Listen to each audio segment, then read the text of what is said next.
रजनी और अमर की शादी को अभी कुछ ही महीने हुए थे। अमर अपनी पत्नी रजनी से बहुत प्यार करता था। शुरू के कुछ दिन तो सब कुछ ठीक ठाक चलता रहा, लेकिन फिर छोटी छोटी बातों पर अमर और रजनी का झगड़ा होने लगा। अरे, तुमने फिर से गीला टॉवेल बेड पर डाल दिया। कितनी बार तुमसे कहा है कि सारा बेड गीला हो जाता है। अरे गुस्सा क्यों कर रही हो? गलती हो गई मुझसे, अगली बार ध्यान रखूंगा। बस हर बार पर बस यही कह के चल देते हो। सारा दिन सफाई तो मुझे करनी पड़ती है ना। क्या खर्च है, इस तरह नाराज मत हो। मैंने कहा ना, मैं ध्यान रखूंगा आगे से। और फिर रात के बाद रजनी अपना बिस्तर उठाकर बेडरूम से बाहर जाने लगती है। अरे क्या हुआ रजनी? सुबह वाली बात पर अभी तक नाराज हो क्या? नहीं, ऐसी कोई बात नहीं है। तो फिर तुम अपना बिस्तर लेकर कहाँ जा रही हो? मैं मम्मी जी के कमरे में सोने जा रही हूँ। मम्मी जी अकेली है ना। कैसी बात करती हो रजनी? शादी के बाद लड़कियां अपने पति के पास अपने बेडरूम में सोती हैं। सास के पास कौन सोता है? मैंने कहा ना, मेरा मन कर रहा है, इसलिए मैं मम्मी जी के पास सोने जा रही हूँ। अरे रजनी, मेरी बात तो सुनो यार। मेरा भी तो मन करता है ना तुमसे प्यार करने का, तुम्हारे साथ रहने का। ऑफिस से थका हारा आया हूँ और तुम मम्मी जी के पास सोने जा रही हो। देखो, मुझे आज अपनी सास के पास सोने का मन है और मैं जा रही हूँ। इतना कहकर रजनी अपनी सास के साथ सोने के लिए उनके कमरे में चली जाती है। रजनी बेटा, तुम यहाँ? मम्मी जी, क्या मैं आपके पास सो सकती हूँ?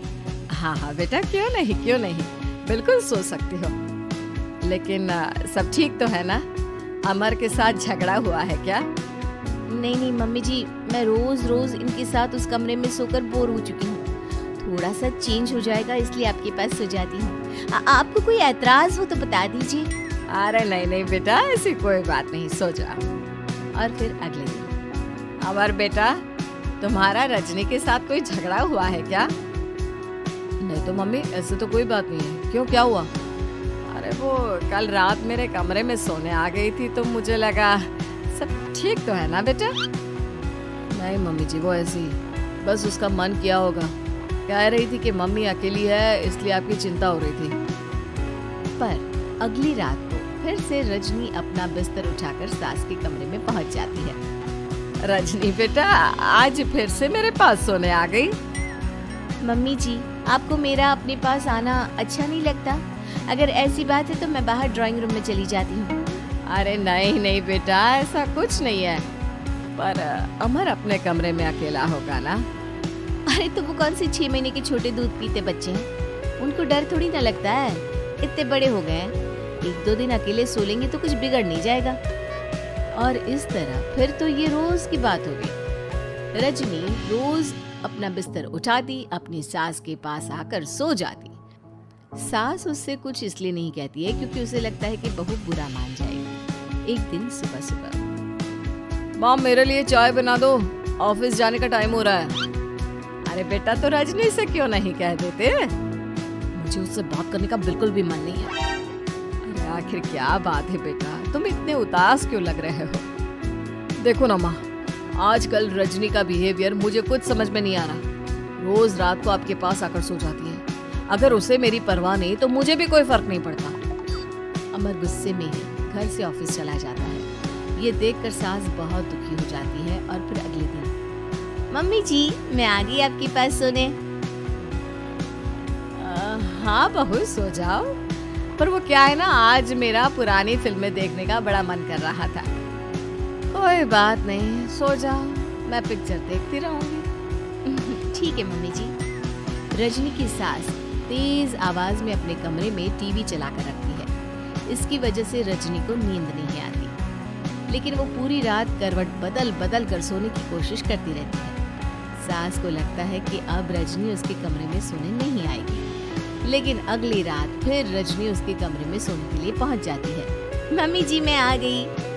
अरे बेटा, मुझे लगा कि कल तुम ठीक से सो नहीं पाई थी। जाओ अपने कमरे में आराम से सो जाओ ना बेटा। अरे नहीं मम्मी जी, कोई प्रॉब्लम नहीं है। इतना कहकर रजनी फिर से अपनी सास के कमरे में सो जाती है। आधे घंटे बाद, बेटा जरा मेरे पैरों पर तेल तो लगा दे। ठीक है मम्मी जी। रजनी अपनी सास के पैरों पर तेल लगाकर जैसे ही सोने लगती है, आधे घंटे बाद फिर से। बहू, मेरे सर में बहुत दर्द हो रहा है, जरा मेरा सर तो दबा दे। ठीक है मम्मी जी, दबा देती हूँ। बहुत जोर से नींद आ रही है। अपनी सास का सर दबाकर रजनी फिर से सोने की कोशिश करती है, पर आधे घंटे बाद फिर से। अरे बहू, बड़ी जोर से प्यास लगी है बेटा, जरा किचन से पानी तो लेकर आ। अरे मम्मी जी, जैसे ही नींद आने लगती है खुश भाग लेती है। रजनी चुपचाप जाकर किचन से पानी लेकर आती है। इस तरह रजनी की सास पूरी रात हर आधे आधे घंटे पर उसे किसी न किसी बहाने से जगाती रहती है। रजनी परेशान हो जाती है। सास को लगता है कि इस बार वो उसके कमरे में सोने के लिए बिल्कुल नहीं आएगी, लेकिन अगली रात फिर से रजनी वहां पहुंच जाती है। मम्मी जी, आज मैंने आपकी दवाई, पानी सब कुछ लाकर रख दिया है। अब आप प्लीज चुपचाप सो जाइएगा और मुझे भी सोने दीजिएगा। देखिए, 2 रातों से ना मैं सो ही नहीं पाई हूँ। अच्छा ठीक है बेटा, सो जा। थोड़ी देर के बाद रजनी की सास बहुत जोर जोर से खर्राटे लेना शुरू करती है। खर्राटे इतने तेज होते हैं कि रजनी के कानों में दर्द होने लगता है। हे भगवान, मम्मी जी को क्या हो गया है? क्या करूँ, कहाँ जाऊँ मैं? परेशान होकर रजनी वापस अपने कमरे में जाती है। रजनी, आज तो बहुत दिनों के बाद अपने बेडरूम में सोने आई हो। आ जाओ आ जाओ। वैसे भी तुम्हारे बिना मेरा मन नहीं लगता। क्या करती, तुम्हारी मम्मी के खर्राटों ने तो मेरी नींद उड़ा कर रखी है। अब मुझे यहीं पर सोना पड़ेगा। अगली सुबह। अरे रजनी बेटा, रात को कहाँ चली गई थी? मैं तुम्हें कितना ढूंढ रही थी, मैं तो डर ही गई थी। मेरी बहू न जाने कहाँ चली गई। कहाँ जाती मम्मी जी, अपने कमरे में गई थी। और आजकल ना आप मुझे जानबूझकर बहुत परेशान करती हैं। अगर मुझसे कोई गलती हो गई हो तो सीधे सीधे क्यों नहीं कह रही हैं? 3 रात हो गई है, मुझे ठीक से नींद भी नहीं आती। रजनी, ऐसे क्यों बात कर रही हो? मम्मी ने क्या कर दिया? आप अपनी मम्मी से क्यों नहीं पूछते? मैं बहू हूँ तो क्या इसका मतलब ये है कि दिन भर काम करो और रात में भी चैन से ना सो? रजनी बेटा, बड़ी नादान हो, इसीलिए तो जानबूझकर मैं ये सब कर रही थी ताकि तुम अपने पति के पास जाकर अपने बेडरूम में सो जाओ। शादी को सिर्फ 6 महीने हुए हैं और तुमने मेरे कमरे में आकर सोना शुरू कर दिया। यह तुम्हारी शादीशुदा जिंदगी के लिए अच्छी बात थोड़ी ना है बेटा। मम्मी, तो क्या आपने जानबूझकर ये सब किया था रजनी को समझाने के लिए? अरे तो और क्या करती?